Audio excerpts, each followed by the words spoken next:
ሰው ለሰው ልጅ ገንዘብ ሊሰጥ ይችላል። ሰው ለሰው ልጅ ደግሞ ፍቅሩን ለመግለጽ ቤት ሰርቶ ሊሰጥ ይችላል። ሰው ለሰው ልጅ መኪና ፍቅሩን ለመግለጽ ገዝቶ ሊሰጥ ይችላል እንጂ ነፍሱን የሚሰጥ የለም። ጌታችን ኢየሱስ ክርስቶስ የዓለም ቤዛ ለሰው ልጅ ለአዳም ዘር ራሱን ነፍሱን አሳልፎ የሰጠበት ዕለት ነው። ዛሬ ትምህርታችን መነሻ የምናደርገው ጌታችን መድኃኒታችን ኢየሱስ ክርስቶስ በመዋዕለ ስብከቱ በመዋዕለ ሥጋዌው በሚያስተምርበት ሰዓት ከተናገረው ኃይለ ቃል መካከል ሐዋርያው ቅዱስ ዮሐንስ የጻፈውን በምዕራፍ 15 ከቁጥር 13 ላይ ያለውን ኃይለ ቃል መነሻ አድርገን እንነጋገርበታለን። እሱ አምላካችን እግዚአብሔር ሁላችን ያስተምረን፣ ምስጢሩን ይግለጽልን፣ ነፍሱን ስለ ወዳጆቹ ከመስጠት ይልቅ ከዚህ የሚበልጥ ፍቅር ለማንም የለም ይላል። ነፍሱን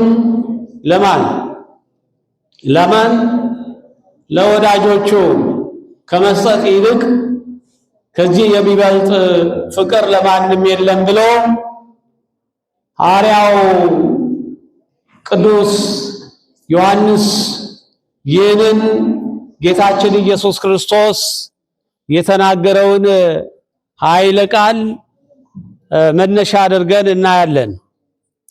ከዛ በፊት ግን ሰሞኑ እንደሚታወቀው ሰሞነ ሕማማት ከሰኞ ጀምሮ እስከ ዛሬ ያለንበት እስከ ዕለተ ዓርብ ጌታችን መድኃኒታችን ኢየሱስ ክርስቶስ በመስቀል ላይ የዋለበት ልዩ ልዩ ገቢረ ተአምራት የተፈጸሙበት ዛሬ ነገረ መስቀሉን የምናስብበት የምንዘክርበት አስበን የምንውልበት እስከ ዛሬ ድረስ ጌታችን መድኃኒታችን ኢየሱስ ክርስቶስ በሰሞነ ሕማማት የደረሰበትን መከራ የምናስብበት ዕለት ነውና እንግዲህ እንደሚታወቀው እንደ መነሻችን ቃል ነፍሱን ስለ ወዳጆቹ ከመስጠት ይልቅ ከዚህ የሚበልጥ ፍቅር ለማንም የለም እንዳለው ባለቤቱ አምላካችን ፈጣሪያችን እግዚአብሔር ቅዱስ ዮሐንስ በጻፈው በዚህ በዮሐንስ ወንጌል ምዕራፍ 15 ከቁጥር 17 ላይ ለሚወዱት ለዓለም ሕዝብ ሁሉ ለአዳም ልጆች ሁሉ እግዚአብሔር አምላካችን ፍጹም የሆነውን ማንም ማድረግ የማይችለውን ማንም መፈጸም የማይችለውን ከሰው ሕሊና በላይ ከመናገር በላይ የራሱን ሕይወት ለሰው ልጆች ፍቅር ስል ራሱን አሳልፎ የሰጠበት በተለይ ዛሬ ጌታችን መድኃኒታችን ኢየሱስ ክርስቶስ የመታሰቢያ በዓሉን ጥንተ መስቀሉን የምናከብርበት ዕለት ስናስብ ነፍሱን በመስቀል እግዚአብሔር አምላክ ሰጥቶ ሁሉም ነገር ተፈጸመ ብሎ ሁሉም ነገር ተፈጸመ ብሎ እግዚአብሔርና ሰው ተለያይቶ የነበረበት ብርሃንና ጨለማ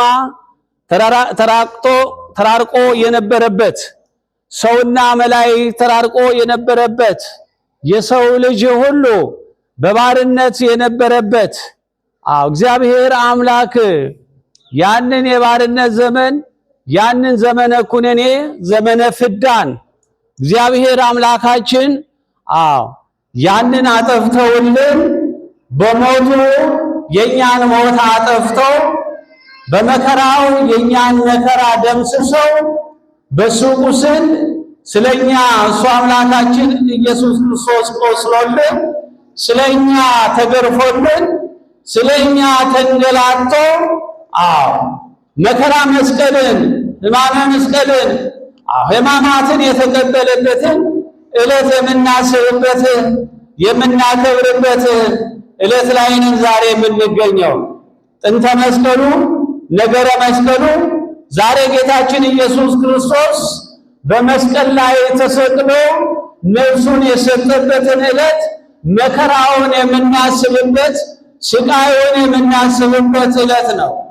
ስለ ክርስቶስ ሕማም ስለ መከራ መስቀሉና ስለ ሞቱ የተነገሩት ትንቢቶችና ምሳሌዎች ሁሉ የተፈጸሙበት ዕለት ነው የምናከብረው። ሰማያዊው አምላክ ስለ ሰው ልጆች ፍቅሩን የገለጸበት ፍቅሩን ሲገልጽ ልዩ ልዩ ጽዋተ መከራውን የተቀበለበትና ሞትን ሽሮ የአዳምን ዘር ሁሉ ከሞት ያዳነበት ዕለት፣ ለዓለም ሁሉ ፍቅሩን የገለጠበት ዕለት፣ በመስቀል ላይ ባፈሰሰው ደግሞ ዓለምን ነፃ ያወጣበት ዕለት። በአጠቃላይ ጌታችን ኢየሱስ ክርስቶስ 13 ሕማማተ መስቀልን ተቀብሎ ቅድስት ነፍሱን ከቅዱስ ሥጋው በገዛ ፈቃዱ የለየበት የስቅለቱና የሞቱ መታሰቢያ የምናከብርበት ዕለት ነው። ስለዚህ ዛሬ የምናስበው በየዓመቱ ጾም በገባ ሲፈታ የመጨረሻው በሕማማት መጨረሻ ላይ የምናገኘው ይህ ጥንተ ስቅለቱ ተብሎ ይጠራል ማለት ነው። በዓለም መድኃኔ ዓለም የተባለው መድኃኒታችን ኢየሱስ ክርስቶስ ለሰው ልጆች ፍቅሩን የገለጸበት ለወዳጆቹ ነፍሱን አሳልፎ የሰጠበት ዕለት የምንዘክርበት ነው የምናከብርበት።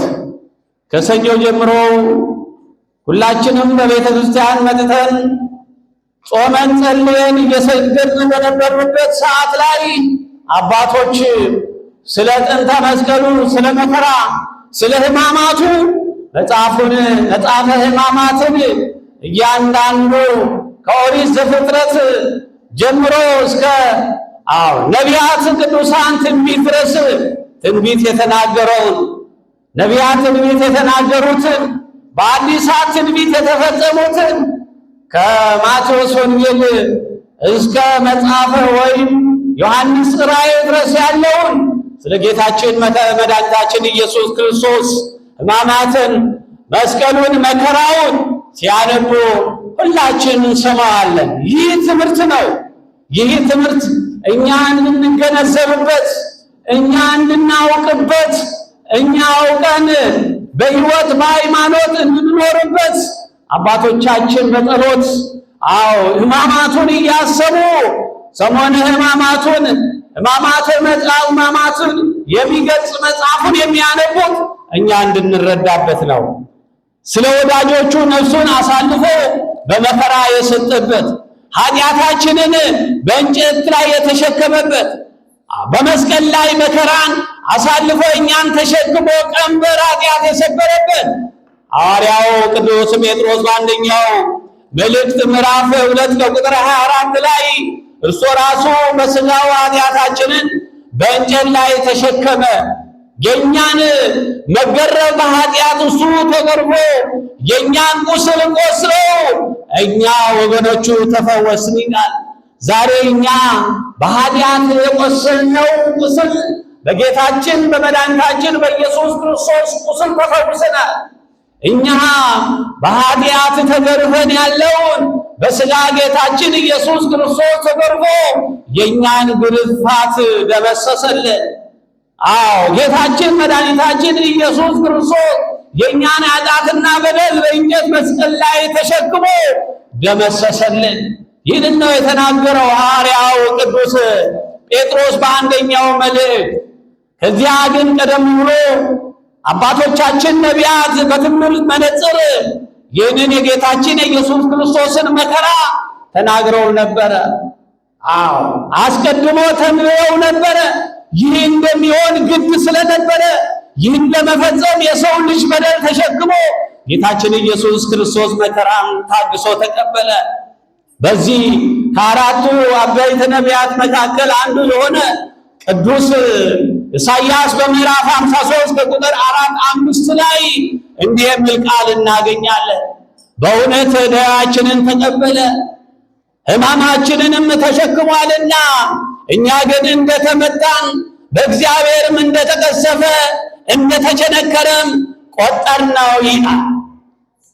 ከቁጥር 5 ላይ ደግሞ እርሱ ግን ስለመተላለፋችን ቆሰለ፣ ስለ በደላችንም ደቀቀ፣ የደህንነታችንም ተግሣጽ በእርሱ ላይ ነበረ፣ በእርሱ ቁስል እኛ ተፈወስን ይላል። አያችሁ፣ ይህ ነው ጌታችን ኢየሱስ ክርስቶስ አስቀድሞ ለሰው ልጆች ካሳ የሚከፍለውን መከራ ቅዱሳን አባቶቻችን ነቢያት ተናግረዋል።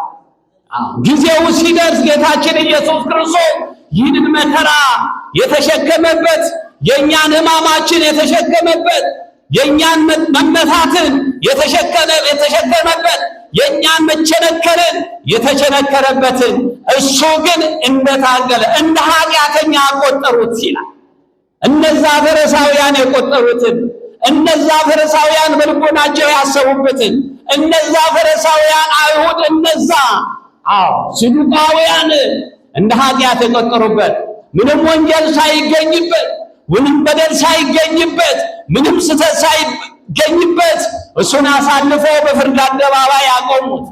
አንተ የአይሁድ ንጉሥ ነው ብለሃል፣ አንተ ለመንግስት ግብር አይገባም ብለሃል፣ 36 ዓመት የደከምንበትን ቤተ መቅደስ በአንድ ቀን አፈርሼ በ3 ቀን አስነሳዋለሁ ብለሃል።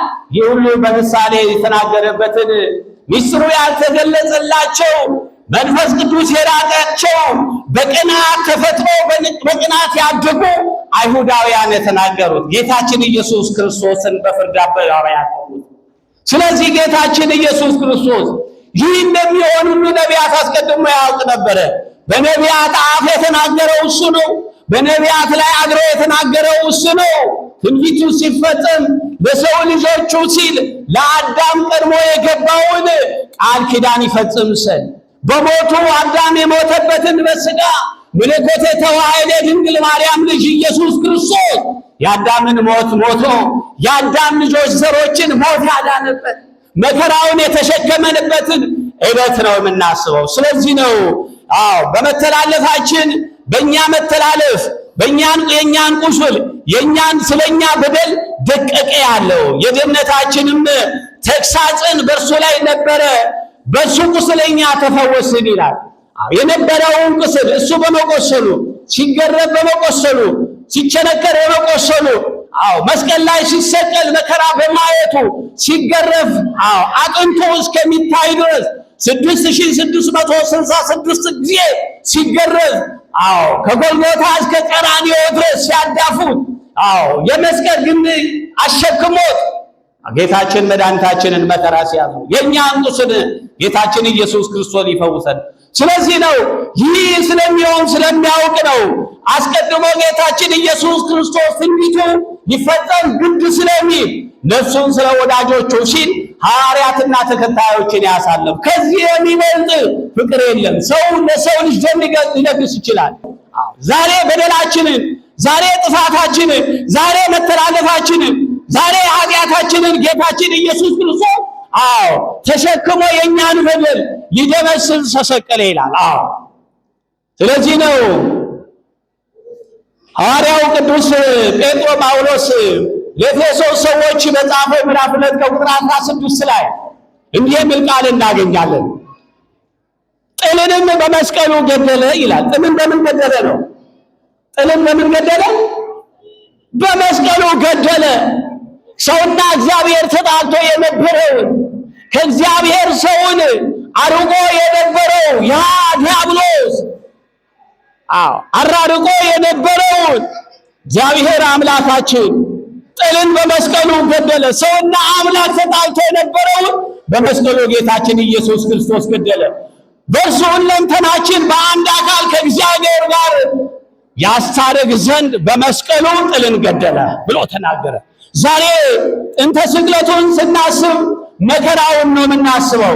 ጥንተ ስቅለቱን ስናስብ ጥልን ከሰው ልጅ ጋር ሰውን ከእግዚአብሔር ጋር የተጣላበትን የጥል ግድግዳ እግዚአብሔር አምላካችን በመስቀሉ በስቅለቱ ያፈረሰበትን ነው የምናስበው የምናከብረው። ስለዚህ ነው ዮሐንስ ወንጌል በምዕራፍ 3 ከቁጥር 16 ላይ ሕይወት እንዲኖረው እንጂ እንዳይጠፋ እግዚአብሔር አንድያ ልጁን እስኪሰጥ ድረስ ሰላምን እንዲሁም ወዷልና ይላል። ዛሬ በመስቀሉ ሰላምን ያደረግን ዓለሙን በመስቀል ባፈሰሰው ደም በመስቀል በሰጠው ሰላም ዓለምን ወዷልና እንዳይጠፋ። ዓለም ማለት የሰው ልጅ ማለት ነው። በዓለም የሚኖር ዓለም ያሰኘው ፍጥረተ ሰማይ ወምድር በመካከል ሰማይና ምድር ማለት የሚኖር የአዳም ልጅ ማለት ነው። ዓለም ማለት ነው። እንዲሁ ወዷልና ጌታችን ኢየሱስ ክርስቶስ የሰው ልጅ ወዶ ነው። ስለ ፍቅሩ ነው ራሱን አሳልፎ የሰጠ መሆኑን ሐዋርያው ቅዱስ ዮሐንስ የተናገረው። ስለሆነም ሐዋርያው ቅዱስ ጳውሎስ ወደ ቆላሲስ በጻፈው መልእክት ምዕራፍ 1 ከቁጥር 19 ላይ በእርሱም በኩል በመስቀሉ ደም ሰላምን አድርጎ በምድር ወይም በሰማያት ያሉትን ሁሉ ለራሱ እንዲያሳርፍ ፈቅዷልና ብሎ ተናግሯል። በመስቀል ባፈሰሰው ደም ሰላምን አደረገ። ሰማይና ምድር ያለው የሱ ይሆን ዘንድ ከዚህ በፊት በአዳም በደል ምክንያት ከእግዚአብሔር ጋር ስላልነበረ የአዳም ዘር በኃጢአት መካከል ስለነበረ የአዳም ዘር በጨለማ መካከል ስለነበረ የአዳም ዘር በባርነት ዘመን ስለነበረ የአዳም ዘር በሲኦል ስር ስለነበረ የአዳም ዘር በኩነኔ ዘመን ስለነበረ የአዳም ዘር ይህንን የራሱ ያድርግ ዘንድ በሰማይም በምድር ያለው የራሱ ያድርግ ዘንድ እግዚአብሔር አምላካችን ሰላምን ሰጠ ይላል። ከዚህ በፊት ያልነበረውን ሰላም ፍጹም የሆነውን ሰላም ዛሬ ሰጥቶ ነገ እንደሚያጣው ሳይሆን እግዚአብሔር የሚሰጠውን ሰላም ዘላለማዊ ሰላም፣ እረፍት ያለበት ሰላም፣ ደስታ ያለበት ሰላም፣ እርቅ የተፈጸመበት ሰላም እግዚአብሔር የሰጠበት ዕለት ጥንተ ስቅለቱ መከራን የምናስብበት ዕለት ዛሬ እግዚአብሔር አምላካችን 13ቱን ሕማማተ መስቀል ተቀብሎ ቅድስት ነፍሱን በመስቀል ላይ ተፈጸመ እስከሚል ድረስ እግዚአብሔር ለሰው የከፈለው ዋጋ በሰው አንድ ቤት ከአንድ ቤት ከመናገር ከማስተማር አቅም በላይ ነው። በማይለ ስብከቱ በዚህ ዓለም በሚኖርበት ሰዓት ላይ ጌታችን መድኃኒታችን በሚያስተምርበት ሰዓት ላይ ትምህርቱን ያልተቀበሉት እሱን ያልተቀበሉት አይሁዳውያን፣ ፈሪሳውያን፣ ሰዱቃውያን ይቃወሙት ነበረ። ሊገድሉት የሚፈልጉ ነበረ። ጌታችን ኢየሱስ ክርስቶስ ያመልጣቸው ነበረ ይላል። ለምን? ጊዜው ገና ስለሆነ፣ ሰዓቱ ገና ስለሆነ፣ ገቢረ ተአምራት የሚፈጽምበት ሰዓቱ ገና፣ የሚሰቀልበት ሰዓቱ ገና ስለሆነ፣ እንደ ወንበዴ ጎራዴ ይዞ የሚከተሉበት ሰዓቱ ገና ስለሆነ፣ ብዙ ተአምር ታሪክ የሚያስተምርበት አምላክነቱን የሚገልጽበት እስከ ሆሳዕና ዕለት ድረስ ጌታችን ኢየሱስ ክርስቶስ ያመልጣቸው ነበረ። በሆሳዕና ግን ለየት ባለ መልኩ ከወትሮ በተለየ መልኩ የአይሁድ ንጉሥ ሆኖ ጌታችን ኢየሱስ ክርስቶስ በአህያና በአህያይቱ ውርንጭላ ላይ ተቀመጠ ይላል። የቀደሙትም የተከተሉትም ሆሳዕና በአርያም ለዳዊት ልጅ፣ ሆሳዕና በአርያም ለአይሁድ ንጉሥ እያለ ያመሰግኑ ነበር ይላል። በዛ ሰዓት ላይ እናስተውል። የሕፃናትን ምስጋና ሲከለክሉ የነበሩ ሕፃናት ምስጋናቸውን እንዲያቆም የሚፈልጉ አይሁዳውያን እኮ ለሐዋርያት ቀርበው የተናገሩትን እናስባለን። ሕፃናት እንዳይመሰግኑ አፋቸውን ለምስጋና እንዳይከፍሉ ሐዋርያት ከልክሏቸው ብሎ ሐዋርያትን ሲነግሩ ነበረ። ለሐዋርያት ሲያሳስቡን ነበረ። ማን? አይሁዳውያን። ሕፃናት ሳይሆን ከሕፃናት አንድ ቤት ምስጋና ይቀበላል። በዳዊት እንደተናገረ ማፈደቂቅ ሕፃናት አስተዳለፈ ከመስባት ከሕፃናት አንድ ቤት ምስጋና ይቀበላል ያለ አምላካችን እግዚአብሔር ለፈሪሳውያን የተናገሩት መልስ ሲሰጥ እንዲህ አላቸው። ሕፃናት ሳይሆን ግዑዛን ፍጥረታት እኔን ያመሰግናሉ። ሂዱ እነዛ እንስሳትን ጠይቁ። እነዛ ከብት በቤተልሔም ሲያሟሙቁ በብርድ ወራት የነበረውን እነዛ ላም አህያዎችን ጠይቁ። እንኳን የሰው ልጅ በፈጣሪ አምሳል የተፈጠረ ቀርቶ ቦዛን ፍጥረታት የማይናገሩ ድንጋዮች ያመሰግናሉ እንደሚያመሰግኑ በነቢያት ተናግሮ ነበረ ብሎ ተናግሯቸው ነበረ። ስለዚህ በዚህ ሰዓት ላይ ለእናንተና ምንድነው ያላቸው? ለእናንተና ለልጆቻችሁ ወዮላችሁ ብለው ተናግሮ ነበረ። ያኔ እኮ ጌታችን ኢየሱስ ክርስቶስ ይህን ሲናገር እኮ አይሁዳውያን በእኛና በልጆቻችን ይሁን ብሎ ነበረ። ትላንትና በሆሳዕና ሲዘምሩ የነበሩ በሆሳዕና እየተከተሉ ሲያመሰግኑ የነበሩ አይሁዳን ሲሄዱ ሲከተሉ ልብሳቸውን ሲያነጥፉ የነበሩ እጃቸውን ለምስጋና ዘርግተው ሲያጨበጭቡ የነበሩ ማግስት ሰኞ ጀምሮ ሰሞነ ሕማማትን አበዙበት፣ መከራን አበዙበት። እስከ ዕለተ ስቅለት እስከ ዛሬ ድረስ ጽዋተ መከራ አበዙበት። ገረፉት፣ አንገላቱት። ከአንደኛው ጲላጦስ ወደ ሌላኛው ሄሮድስ አመላለሱበት። ሄሮድስና ጲላጦስ እጅግ ለዘመናት ተጣልተው የነበሩት በጌታችን በኢየሱስ ክርስቶስ ሰላም አገኙ፣ ፍቅር አገኙ። እንኳን ለወዳጆቹ ለእኛ ቀርቶ ለነዚህ ለሁሉ አሕዛብ ንጉሥ ለተባሉ ለፍርዖንና ለኒቆዲሞስ ነው ለሄሮድስና ለጲላጦስ እግዚአብሔር አምላክ ሰላምን ሰጥቷቸዋል፣ ፍቅርን ሰጥቷቸዋል።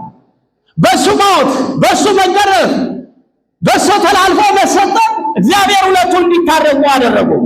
በመካከልም የዳዊት ልጅ የተባለ የአይሁድ ንጉሥ የተባለ ማን እንደሆነ ለይቶ ለማወቅ ቻሉ ይላል። ምክንያቱም ጌታችን የኢየሱስ ክርስቶስ መልክና ፍቅረ እግዚእ ዮሐንስ መልክ አንድ ነበረ። በዛ አይነትም ኢየሱስ ማን ነው? የአይሁድ ንጉሥ ማን ነው? የዳዊት ዘር ማን ነው? የእግዚአብሔር ልጅ ማን ነው የተባለውን ለይቶ ሁለቱ ሊያውቅ ችሏል ይላል። በጣም ከዚያም በኋላ ያለውን መከራ አበዙበት። ሰይፍ ጎራዴ ይዞ በጌተሰማኒ ሲፈልጉ የነበሩ ቀን ማታ ሲፈልጉ የነበሩ ከመካከል ከሐዋርያት አንዱ ይሁዳም ቢሆን እጅግ ገንዘብ ወዳጅ ነበርና በዛች በሽቱ ምክንያት ስላልተሸጠች ገንዘቡ ስላልገባ ያቺ በምንዛሬ በፈረሰንት ማገኛትን ገንዘብ ስላጣ ጌታውን አሳልፎ ለመስጠት ሰይጣን በውስጡ ገብቶ ነበርና ይላልና በማዕድ ተቀምጦ ዕለተ ሐሙስ ላይ ጌታችን ኢየሱስ ክርስቶስ ከሐዋርያት መካከል አሳልፎ የሚሰጥ እንዳለ አረጋግጦ ተናግሮ ነበር። ተመልከቱ። ስለዚህ በዛ መሰረት ጌታችን ኢየሱስ ክርስቶስን እንዴት አሳልፎ መስጠት እንደሚችል ምልክቱን ሁሉ ጭምር አይሁድ ይሁዳ የቅርቡ ተማሪ ነበረ። ይሁዳ ደቀ መዛሙርት ነበረ። ይሁዳ ሐዋርያት አንዱ ነበረ። ይሁዳ ምልክቱን ነገራቸው። ሁለቱ ተመሳሳይ መልክ ስላላቸው ፍቅረ እግዚእ የተባለ ዮሐንስ አንድ ስለነበሩ መልኩም ተመሳሳይ ስለነበሩ ጌታችንን ፈልገው ሲሉ ዮሐንስን ደግሞ ተሳስተው እንዳይዙ እኔ ሄጄ እስማለሁ ያኔ እርሱ ንጉሳችን መምህራችን እንደሆነ ትለያላችሁ ትይዛላችሁ ብሎ ነበረ ምልክት። ያ ሁሉ የተደረገው ጌታችን መከራ ሊቀበል ግድ ስለሆነ ነው። ለኔና ለእናንተ ቤዛ ሊሆን ጌታችን ኢየሱስ ክርስቶስ ለኔና ለእናንተ ሕይወት ለመስጠት ጌታችን ኢየሱስ ክርስቶስ ለኔና ለእናንተ የመንግሥተ ሰማያትን በር ይከፍት ዘንድ ራሱና የሰው ዘር አብርሃም ዘርን አዳምን ዘር ለማስታረቅ ጌታችን ኢየሱስ ክርስቶስ መከራ እንደተቀበለ ሁላችን ልናውቅ ያስፈልጋል፣ ልንረዳ ያስፈልጋል፣ ልናውቅ ያስፈልጋል። ዛሬ በዓመት አንዴ የስቅለት በዓልን ብቻ በማሰብ መተን ሳይሆን ዕለት የጌታችን የኢየሱስ ክርስቶስን ፍቅር ስለኛ የዋለው ስለኛ ያደረገው ውለታ ልናስብለት ያስፈልጋል። ከሰማይ ሰማያት ወርዶ ዙፋኑን ትተው ክብረ መንበሩን ትተው ጸዋተ መንበሩን ትተው ወደ ታች ወርደው የሰውን ሥጋ ተዋሂደው ሰው ሆኖ ከመለኮት ጋር አንድ በመሆን ያ የመጣውን መከራ ሁሉ እየታገሰ ስለ ሰው ልጆች ፍቅር ሲል የተሸከመውን ልናስብ ይገባል። ስለዚህ ነው ሐዋርያው ቅዱስ ማቴዎስ ነፍሱን ስለ ወዳጆቹ ከመስጠት ይልቅ ብሎ የተናገረው። ከመናገር በላይ ከማስተማር በላይ ጌታችን ኢየሱስ ክርስቶስ ከሰው ልጅ በላይ ያደረገው ተአምር ከባድ ስለሆነ ልናስበው ይገባልና ዛሬ ጥንተ ስቅለቱን ስናስብ ዓለም ሁሉ የሚያድን በደዌ ሥጋ በደዌ ነፍስ ተይዞ የሚማቀቀውን ዓለምን ሁሉ ጌታችን ኢየሱስ ክርስቶስ መድኃኒተ ሥጋ መድኃኒተ ነፍስ ሆኖ ቅዱስ መጽሐፍ እንደሆነ እንዳዳነ ያስተምራልና ዛሬ በመጽሐፍ ላይ እንደምናነበው በአራቱ ወንጌላት በማቴዎስ ወንጌል ምዕራፍ 27 ከቁጥር 27 ላይ በማርቆስ ወንጌል ምዕራፍ 15 ቁጥር 15 ጀምሮ ወይም ከአንድ ጀምሮ ያለውን ዮሐንስ 18 ከቁጥር 18 19 ከቁጥር 1 ጀምሮ ሉቃስ ወንጌል ምዕራፍ 23 ከቁጥር 1 ጀምሮ ሌላዎቹ ቅዱሳን መጻሕፍት ስለ መድኃኒታችን ስለ ኢየሱስ ክርስቶስ ጧተ መከራውን ጥንተ መስቀሉን በመስቀል ላይ ለሰው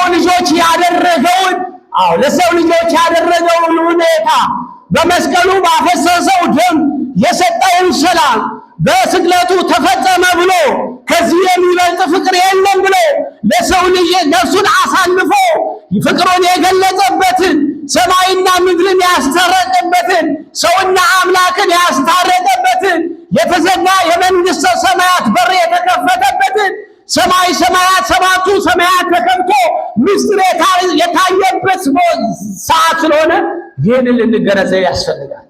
ስለዚህ ዛሬ መድኃኒታችን ኢየሱስ ክርስቶስ ለሰው ልጆች ሁሉ ሕይወት የሰጠበት ነው። ብዙ ታምራት ተደርገዋል። ዛሬ ከ6 ሰዓት እስከ 9 ሰዓት ሰማይና ምድር ጨለማ ሆነች ይላል። ጨረቃ ፀሐይ ጨረቃም ብርሃኗን ከለከለች፣ ኃያላን ከዋክብትም መረገፉ ይላል። የቤተ መቅደስም መጋረጃ ከላይ እስከታች ለሁለት ተቀደደ ይላል። ሰውና አምላክ ተጣልቶ ተዘግቶ የነበረ ሰላም ተከፈተ ማለት ነው። ተዘግቶ የነበረ የእግዚአብሔር መንግሥት ተከፈተ ማለት ነው። ሰውና መላእክት ሳይገናኙ ተራቆ የነበረው ተገናኙ ማለት ነው። መንግሥተ ሰማያትና ገነት ተዘግቶ የነበሩት ተከፈተ ማለት ነው። በጌታችን ሞት ሲኦል ተዘግቶ የነበረ በሲኦል ሲማቀቁ የነበረ ቅዱሳን ሕይወት አገኙ ማለት ነው። ስለዚህ ዛሬ በእውነቱም ነገር ጌታችን መድኃኒታችን ኢየሱስ ክርስቶስ ለሰው ልጅ ፍቅሩን የገለጸበት ነፍሱን ስለ ወዳጆቹ የሰጠበት ከዚህ የሚበልጥ ፍቅር የለም።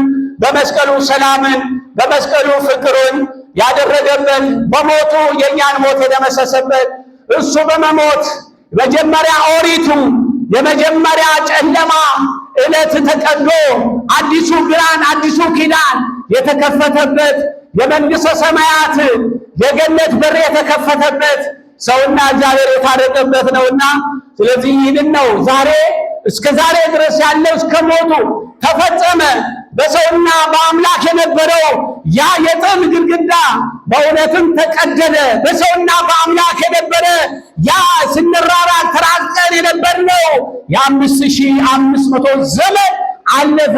አዲስቱ ምድርና አዲስቱ ሰማይ ተከፈተ። ሰውና አምላክ አባትና ልጅ ፈጣሪና ፍጡር ሆነ ተብሎ አዲሱ እግዚአብሔር አምላካችን ዛሬ በእውነትም መከራችንን በእውነትም ደዌያችንን ተቀበለ፣ ሕማማችንንም ተሸክሟልና እኛ ግን እንደተመታን ቆጠርነው እንደተቸነከርንም ቆጠርነው ይላል። እርሱ ግን ስለ መተላለፋችን ቆሰለ፣ ስለ በደላችንም ደቀቀ። የድነታችንም ተግሣጽ በእሱ ላይ ስለነበረ በእሱ ቁስል እኛ ተፈውሰናል። በእሱ ቁስል እኛ ዛሬ የተፈወስንበትም ዕለት ነውና እግዚአብሔር አምላካችን ለ2018 ለጥንተ ስቅለቱ በዓል እንኳን በሰላም አደረሳችሁ አደረሰን። እግዚአብሔር አምላካችን ይህንን በዓል አሳልፈን ዛሬ ነገ ደግሞ ቅዳሜ ያው እንደሚታወቀው ቅዳሜ ስዑር ይባላል። ቀጣዩ ደግሞ ትንሣኤ ይባላል። ለብርሃነ ትንሣኤው እግዚአብሔር አምላካችን በሰላም በሰናይ ያድርሰን።